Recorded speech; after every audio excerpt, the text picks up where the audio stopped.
고즈넉한 덕수궁 돌담길을 걷다 보면 우리는 그저 아름다운 궁궐의 풍경에 취하곤 합니다. 하지만 이곳의 고요함 속에는 한 나라의 황태자가 자신의 고향으로 돌아오는 것조차 허락받지 못하고 낯선 타국에서 이름 없는 무국적자로 살아가야 했던 믿기 어려운 비극이 숨겨져 있다는 사실을 알고 계셨나요? 조선의 마지막 황태자 영친왕 이은과 그의 아내 이방자 여사의 이야기는 덕수궁의 찬란한 역사 뒤편에 가려진 가장 애달픈 사연 중 하나일 겁니다.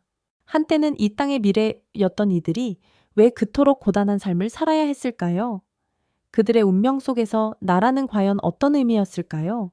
오늘 우리가 함께 나눌 이야기는 단순히 왕실의 흥망성쇠를 다루는 옛날 이야기가 아닙니다. 거대한 역사의 소용돌이 속에서 한 개인의 삶이 얼마나 처참하게 부서질 수 있는지, 그리고 그 속에서도 꺾이지 않는 인간적인 사랑과 잃어버린 정체성을 붙잡으려 했던 그들의 처절한 고뇌가 담겨 있죠. 우리는 이들의 삶을 통해 교과서에서는 배울 수 없었던 역사에 숨겨진 아픔과 그럼에도 불구하고 포기하지 않았던 희망의 진정한 가치를 깨달을 수 있을 겁니다. 그들의 비극적인 삶의 궤적은 결코 과거의 유물이 아니라 지금을 살아가는 우리에게도 깊은 공명과 성찰을 안겨주는 살아있는 인간 드라마라고 할 수 있겠네요. 1897년 대한제국이 선포되고 고종 황제는 자주 독립의 의지를 천명했지만 이미 한반도를 둘러싼 제국주의 열강의 압력은 거세지고 있었습니다. 바로 그 격변의 시기 1897년 10월 20일 고종 황제의 7째 아들이자 순종 황제의 이복동생인 이은이 태어났습니다. 어린 황자 이은의 탄생은 어쩌면 대한제국의 마지막 희망의 빛을 들이우는 듯 보였을지도 모릅니다. 하지만 그 빛은 너무나 짧고 위태로웠죠. 덕수궁 석조전의 웅장한 외관이 보여주는 마지막 황실의 위엄 뒤편으로는 나라의 운명이 바람 앞에 등불처럼 흔들리는 불안과 어둠이 짙게 드리워져 있었습니다. 대한제국의 마지막 황태자로서 이은은 태어나는 순간부터 이미 자신의 의지와는 상관없이 정해진 길을 걸어야 했습니다. 불과 11살의 어린 나이 1907년 그는 유학이라는 이름의 강제 이주를 통해 일본으로 떠나야만 했죠. 차가운 바닷바람이 실어 나르는 망망대해를 가로지르는 배 위에서 어린 황태자의 마음은 과연 어떤 심정이었을까요? 고향을 등지고 떠나는 그의 뒷모습은 그 자체로 기울어가는 대한제국의 슬픈 초상화 같았을 겁니다. 일본은 명목상으로는 선진 문물을 배우게 한다는 명분을 내세웠지만 실상은 황태자를 인질 삼아 조선의 주권을 완전히 장악하려는 야욕을 감추지 않았습니다. 그리고 얼마 지나지 않아 일본 황족과의 정략 결혼이 추진되기에 이릅니다. 이때 일본 황실의 방자 여사 역시 자신의 의지와는 무관하게 조선의 황태자비가 되어야 한다는 운명을 받아들여야 했죠. 어린 시절부터 명문가에서 엄격한 교육을 받으며 자란 그녀는 자신의 미래가 한반도에 격동하는 역사와 얽히게 될 것이라고는 상상조차 하지 못했을 겁니다. 한쪽에서는 어린 황태자가 고국을 떠나 낯선 땅에 홀로 남겨지고 다른 한쪽에서는 한 명의 일본 황족이 알 수 없는 미래의 조선 황태자비라는 무거운 짐을 짊어지게 되는 상황. 이 모든 것은 제국주의의 거대한 그림자가 드리운 시대의 비극적인 서막이었을 뿐입니다. 그들의 운명은 이미 거대한 역사적 흐름 속에 갇혀버린 것이었죠. 과연 이 두 사람은 어떤 삶을 살게 될까요? 이들의 이야기는 이제 막 시작되었을 뿐입니다. 그들의 이야기는 그렇게 시작되었죠. 1920년 4월 일본 도쿄에서 대한제국의 마지막 황태자 이은 전하와 일본 황족 나시모토노미야 마사코 여사의 결혼식이 성대하게 거행됩니다. 겉으로는 화려하고 아름다운 동화 속 잔치 같았겠지만 그 속에는 정략 결혼이라는 무거운 그림자가 드리워져 있었을 겁니다. 서로의 의지와는 상관없이 정해진 운명 앞에 선 두 젊은 남녀의 마음은 과연 어떠했을까요? 어쩌면 이 거대한 역사적 소용돌이 속에서 두 사람은 서로가 기댈 수 있는 유일한 존재라는 것을 본능적으로 깨달았을지도 모르겠습니다. 낯선 땅에서 홀로 외로이 지내던 이은 황태자에게 방자 여사는 어쩌면 유일한 위안이자 안식처였을지도 모르죠. 방자 여사는 조선의 황태자비로서의 역할을 받아들이기 위해 참으로 많은 노력을 기울이셨습니다. 일본 황실의 엄격한 교육 속에서 자란 그녀에게 조선의 문화와 언어는 완전히 새로운 세상이었을 테죠. 그녀는 한국어를 배우고 조선의 예법을 익히며 낯선 환경에 적응하기 위해 애쓰셨습니다. 이 모든 헌신은 단순한 의무감이 아니라 자신의 남편이자 조선의 황태자인 이은 전하를 향한 깊은 이해와 사랑에서 비롯된 것이었을 겁니다. 하지만 일본 사회 속에서 조선의 황족으로 살아가는 것은 녹록지 않은 일이었을 겁니다. 겉으로는 존중받는 듯 보였지만 보이지 않는 곳에서는 미묘한 차별과 이질적인 시선이 늘 그들을 따라다녔을 테죠. 마치 투명한 장벽처럼 그들을 온전히 받아들이지 못하는 사회의 벽을 느꼈을 겁니다. 이은 황태자 역시 일본에서 생활하면서도 조선인으로서의 정체성을 잃지 않으려 노력하셨습니다.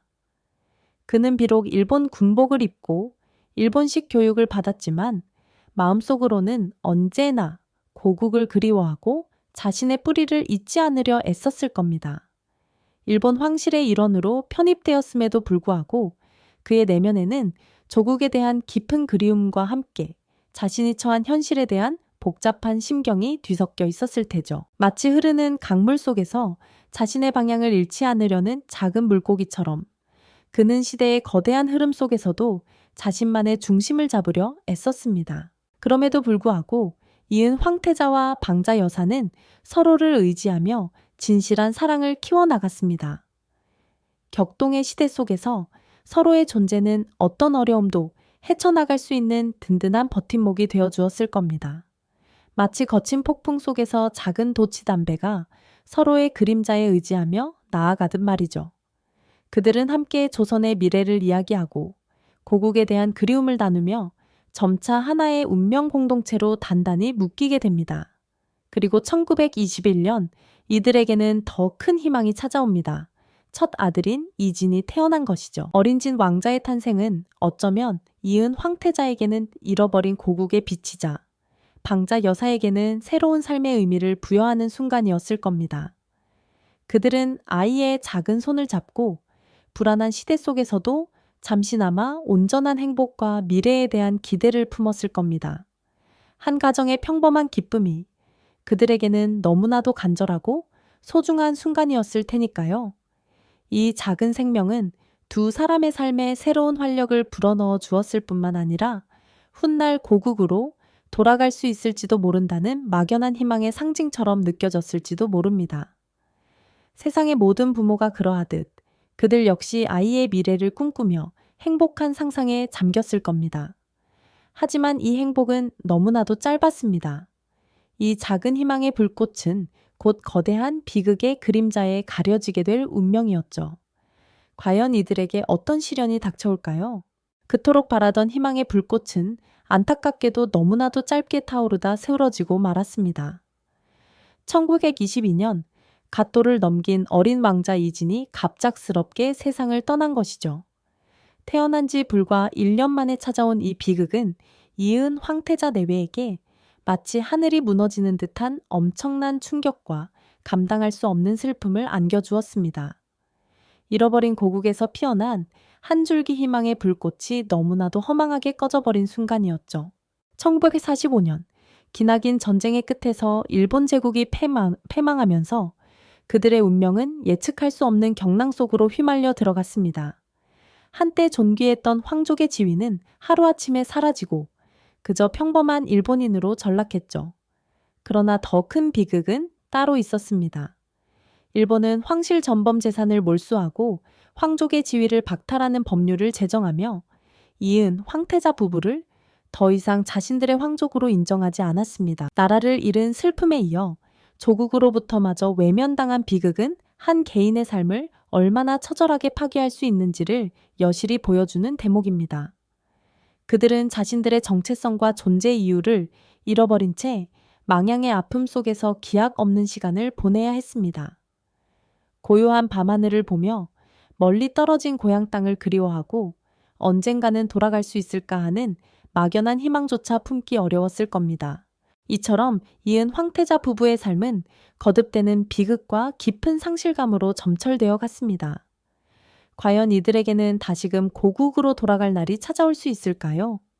그들의 이야기는 아직 끝나지 않았습니다. 오랜 기다림 끝에 과연 이들에게는 고국으로 돌아올 날이 찾아올 수 있었을까요? 네. 마침내 1963년 병든 몸을 이끌고 이은 황태자 부부는 꿈에 그리던 조국의 품으로 돌아왔습니다. 무려 56년 만의 귀향이었죠. 그러나 이들의 귀환은 승리의 개선이 아니었습니다. 휠체어에 의지한 채 김포공항 활주로를 밟아야 했던 황태자의 모습은 더 이상 화려한 왕족이 아니었음을 여실히 보여주었습니다. 병세가 깊어 이미 의식을 잃은 황태자의 손을 꼭 잡은 이방자 여사의 얼굴에는 기쁨보다는 깊은 회한과 고통의 흔적이 역력했습니다. 고국 땅을 밟는 순간 그들에게 밀려온 감정은 감격보다는 오랜 세월 쌓인 사무치는 슬픔과 절망이 아니었을까요? 낯선 이국에서 정체성을 잃고 떠돌다 마침내 돌아온 고향에서조차 병든 몸으로 마지막을 준비해야 하는 운명은 얼마나 가혹했을까요? 그렇게 돌아온 황태자 부부는 창덕궁 낙선제에서 쓸쓸하고 고요한 여생을 보내게 됩니다. 낙선제의 고즈넉한 풍경은 그들의 파란만장했던 삶과는 너무나 대조적이었죠. 어린 시절 일본으로 강제로 끌려갔던 황태자는 고국에서 마지막 숨을 거두기까지 그야말로 만국의 아픔을 온몸으로 짊어진 삶을 살았습니다. 1970년 이은 황태자는 73세의 나이로 영면합니다. 그의 마지막 순간은 과연 어떤 마음이었을까요? 아마도 잃어버린 나라와 사랑하는 가족들, 그리고 평생 지켜내려 했던 조선의 얼을 떠올렸을지도 모릅니다. 만국의 황태자로서 겪어야 했던 비극적인 삶, 그 무게가 얼마나 무거웠을지 상상조차 어렵습니다. 남편을 먼저 떠나보낸 이방자 여사는 홀로 남아 더욱 굳건히 자신의 길을 걸어갑니다. 그녀는 단순히 황실의 비극에 갇힌 여인이 아니었습니다. 조선의 마지막 황태자비로서 이 땅에 헌신할 진정한 의미를 찾아 나섰죠. 그녀의 시선이 닿은 곳은 바로 고통받는 장애인들이었습니다. 일제강점기와 해방 후 혼란 속에서 버려지거나 소외된 이들이 너무나 많았으니까요. 이방자 여사는 장애 아동들을 위한 학교를 세우고 직접 그들을 보듬으며 교육에 힘썼습니다. 휠체어를 탄 황태자를 돌보며 느꼈던 아픔이 어쩌면 장애인 복지에 대한 그녀의 깊은 관심으로 이어진 것은 아닐까 하는 생각도 듭니다. 비록 일본에서 태어나고 자랐지만 한국 땅에서 그 누구보다 진정한 한국인으로서의 삶을 살아내며 사랑과 봉사의 모범을 보여준 것이죠.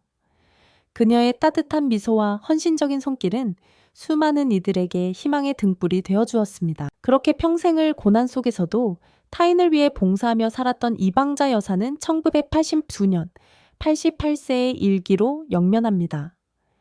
그녀의 유해는 사랑하는 남편 이은 황태자가 잠들어 있는 경기도 남양주 홍유릉에 합장됩니다. 이제 이 두 분은 영원히 함께 이 땅에 잠들어 있습니다. 한때는 화려한 왕족이었으나 나라 잃은 비극 속에서 고통받고 그럼에도 불구하고 서로를 의지하며 사랑과 헌신으로 삶을 채워나갔던 두 분의 이야기는 우리에게 깊은 울림을 줍니다. 과연 이들의 삶은 단순한 비극이었을까요? 저는 그렇게 생각하지 않습니다. 절망 속에서도 희망을 찾고 개인의 아픔을 넘어 타인을 보듬었던 이들의 삶은 분명 숭고한 것이었습니다. 오늘 우리는 덕수궁계의 고요한 아름다움 뒤에 숨겨진 조선 마지막 황태자 부부의 비극적이지만 숭고한 이야기를 함께 나누었습니다. 이들의 삶은 단순한 왕실의 일화가 아니었죠. 격동의 근대사 속에서 한 개인이 겪어야 했던 깊은 상실감과 그럼에도 불구하고 사랑과 정체성을 지키려 했던 끈질긴 인간적인 노력을 여실히 보여줍니다. 이 이야기는 우리에게 나라와 개인의 관계는 무엇이며 역사의 무게가 얼마나 무거운 것인지 다시 한번 되새기게 합니다. 오늘날 우리가 이 비극적인 역사를 어떻게 기억하고 성찰해야 할지에 대한 깊은 여운을 남기면서 말이죠. 다음 영상에서는 덕수궁에 얽힌 또 다른 숨겨진 역사의 한 페이지를 펼쳐보겠습니다. 이 영상이 도움이 되셨다면 좋아요와 구독 부탁드립니다. 여러분의 응원이 제게 큰 힘이 됩니다. 다음 영상에서도 더 유용한 정보를 공유하겠습니다. 감사합니다.